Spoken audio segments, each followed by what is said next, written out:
Hello and welcome everybody to another Best Class Setup series, and in this episode we are going to be covering the KF5 submachine gun.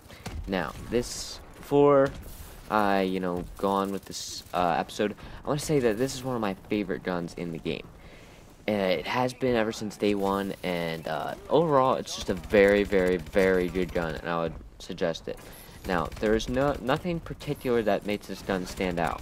However, this gun is I don't want to call it mediocre because it's better than most of the SMGs, but personally, there's nothing really that special about it.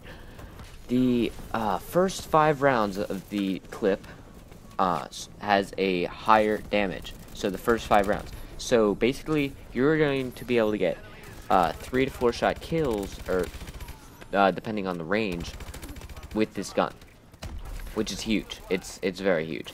3 to 4 shots is a big difference than 4 to 6, because that's how many shots it takes in order to kill somebody after the first 5 rounds. So the first variant we're going to be going over is the KF5 Marksman. This is basically after you get 300 kills. It's +2 range, -1 accuracy, -1 damage. So obviously that variant isn't that great, but it is, I think, in my opinion, better than the base variant. It gives you a nice red camo with it as well. So pairing that with a gold camo, it looks really cool. Like look at that. It actually looks better than the diamond camo in my opinion. It looks really nice. So this gun is a very, very rushing setup, kind of a gun. If you like to run gung-ho on your, classes, this gun is very viable for that. Personally, I prefer the iron sights over any optics. So if you're, the KF5 is all about landing your first 5 shots. So if you're someone that really just does not like the iron sights, I would definitely suggest an optic, whether it be a target enhancer, which we're going to be covering right now. This is the base variant, by the way, the KF5, or a red dot, or I wouldn't recommend anything other than that, those two. But this gun is like the iron sights can be considered bad at a long range, but up close, which what you want to be doing with this gun is, kind of like spraying them down with the first 5 bullets, and that's the only way you can really compete with other guns like the ASM1. And you can outperform many guns, because many of the guns in this game are 4-shot kills as far as SMGs go. So, this gun is okay with target enhancer. I wouldn't recommend it. I'm just trying to show you guys some gameplay with it. Maybe test it out and you end up liking it. That'll be great for you. Personally, I found the target enhancer not so great as a optical choice.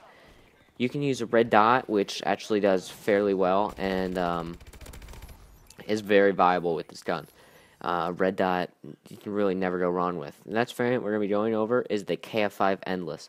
This basically gives you +1 mobility, +1 range, and then 2 minus magazine size. So this will take your magazine size to, I believe, 30 something. No, maybe less than that. Like, I think it's like 28, maybe.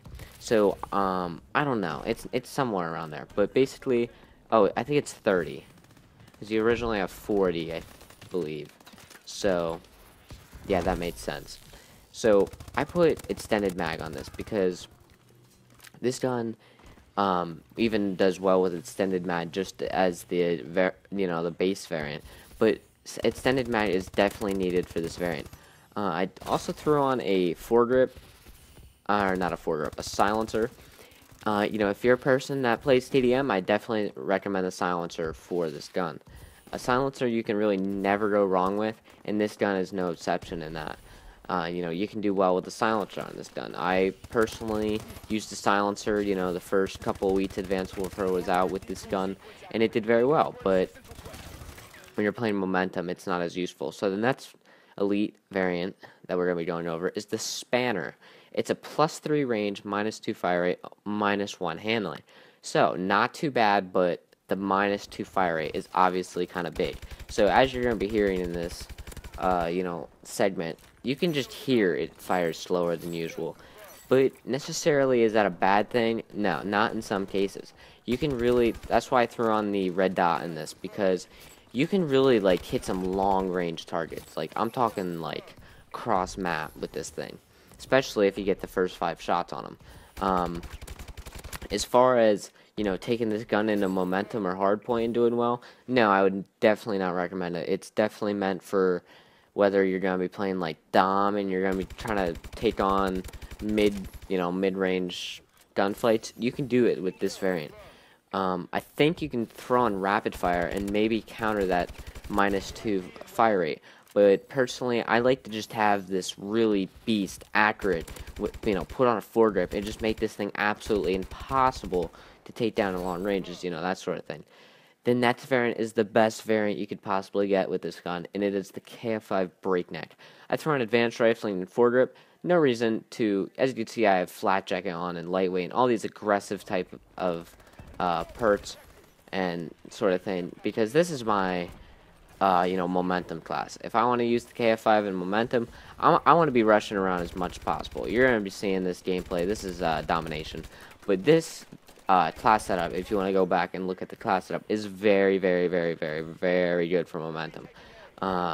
Personally, I like this gun with only 2 attachments. With that 3rd attachment, you take up 2 slots. One with the perk to give you more attachments, and one with the attachments. So if you can use 2, that's great.